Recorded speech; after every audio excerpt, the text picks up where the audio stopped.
Hello everyone, welcome back to my channel. And also I want to thank most of you who had comments, because it's important to discuss and exchange even if we don't have always the same we don't agree on the same on the same thing. And thank you also for those who came with a very hateful comment. It's life. There's nothing you can do about it, because it was about what I say, the question I had, and it's good because, today I look like Nick Slaughter. Nick Slaughter? And the window. Okay, Nick Slaughter, the guy, it was a TV series. He always liked to dress because he was in the tropics, and he always dressed like he's very relaxed and, always with, I like it. Anyway, so I feel like in the tropic today. And that's good because this video is about a story. I mean, a real life. Don't be offended because it's a real life story. I hope that some of you will not be offended because it's a real life story, and that story was told to me by a friend. Okay, so it's interesting because why do I share this story? Because, like I said earlier, I had a video where I talk about I talk about African spiritualities and witchcraft and everything, and I ask what it brought to the continent and how it changed Africa. And I'm a person who observes things. If I don't see anything positive, I don't see the point of practicing something that doesn't help. Because I say many times that I've never seen witches coming to warn people about God anger or God not being happy about a situation in the country. I never saw them coming. I never saw African spiritualists coming, doing this initiation, coming on TV or talking to the people around and say, oh, be careful, because we have to pray, we have to repent. God is not happy about something. I never saw. But I've often saw Christian pastors, Christian who are coming sometimes on TV, warning people about a situation that is about to happen.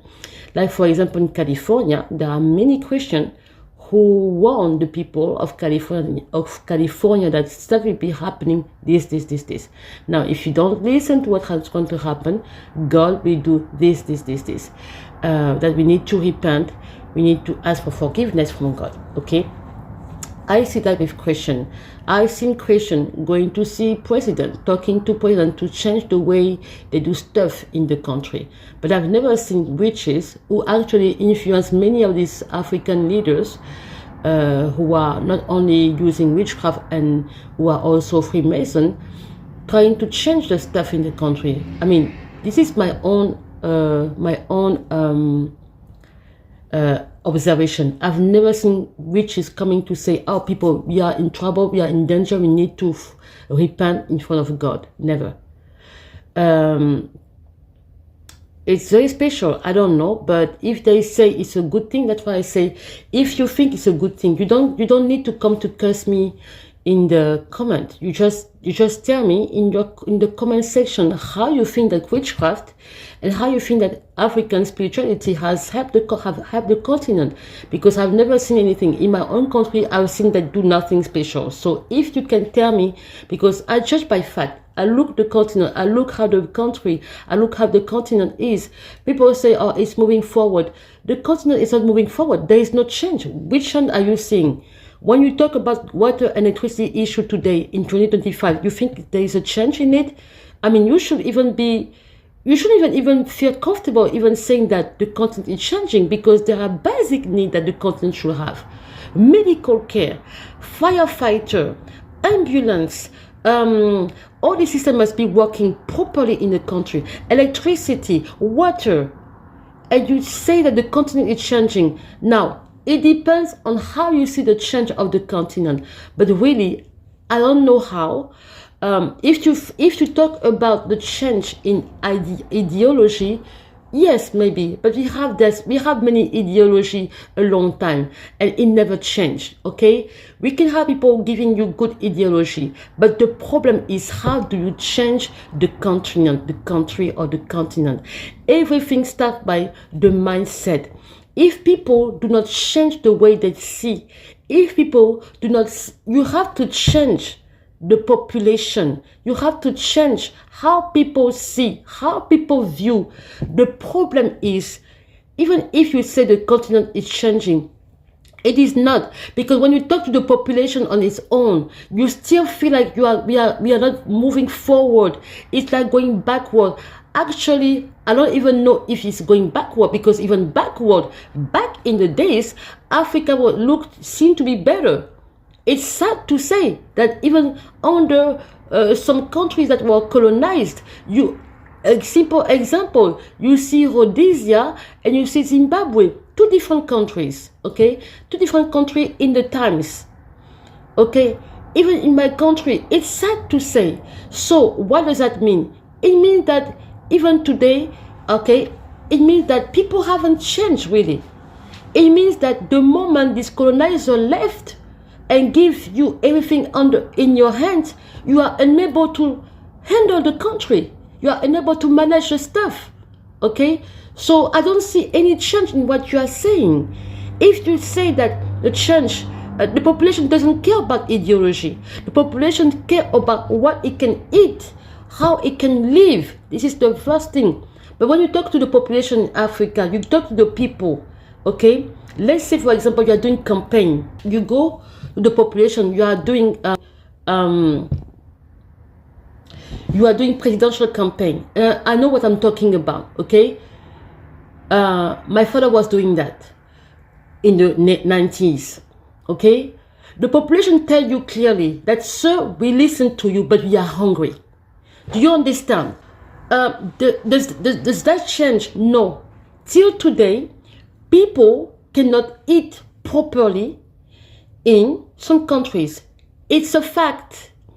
In my country, for example, food, lifestyle, I don't know how to say that, food and everything that you need is expensive. And we are importing most of the things that we eat come from the outside, which is not acceptable. But this is what happened. And I saw other Africans who said the same thing. Okay? There is no change. If you take Ibrahim Traoré, it's just one example, but we still need a job, because Ibrahim Traoré, you need more Ibrahim Traoré in the continent. So if you only have one Ibrahim Traoré, where are the other African leaders in support of Ibrahim Traoré? There is not. There is not. Okay? So what change are you seeing? I don't know which change you're talking about. When you talk to the population is still, sorry to say that, but it's still not ready for a change. The population is not mature enough to understand that there are things that we need to change in a different way. What they want is the now. The African population is more emotional than that it is difficult when you want to lead a population who is emotionally, who is more emotional. And it's sad because we have an African author who say, reason is Greek, thinking. Reason is Greek. Emotion is Negro. That quote has always shocked me. It was from Leopold Sédar Senghor. Meaning what? That white people think more than the black Africans. That's what he felt. That black engineers are more emotional. They don't sit to think. And I don't know if it's true. But like, for example, if you go to churches in general, look African churches, and look white people in church. Black people are always agitated in church. But when you ask them, what have you understood from the what did you understand from the Bible?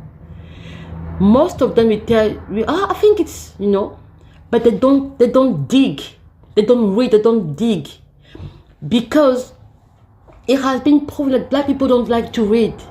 It has been proven. I'm sorry if what I say can be offending, but it's true. We the black, we don't like to read. And that's why this author say, if you want to hide truth to black people, put everything in a book. It was a white author. I don't know who wrote it, who said that, but it looks like it's a fact. We don't like to read.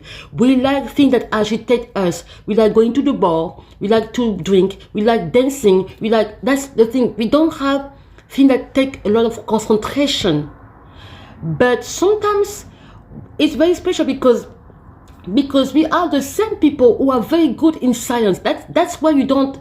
This part is very difficult to understand. We are very good in science, and science required concentration sometimes. But there are things that I don't know. I don't talk about exception, but I talk about general.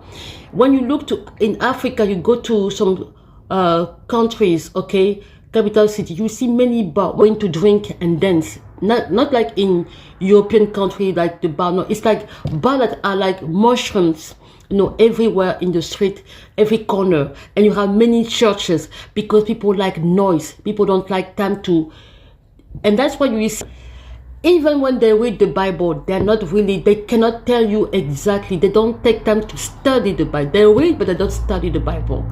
But if you take a white person, for example, it's not that I want to judge our race, and it's been proven in a way, unfortunately.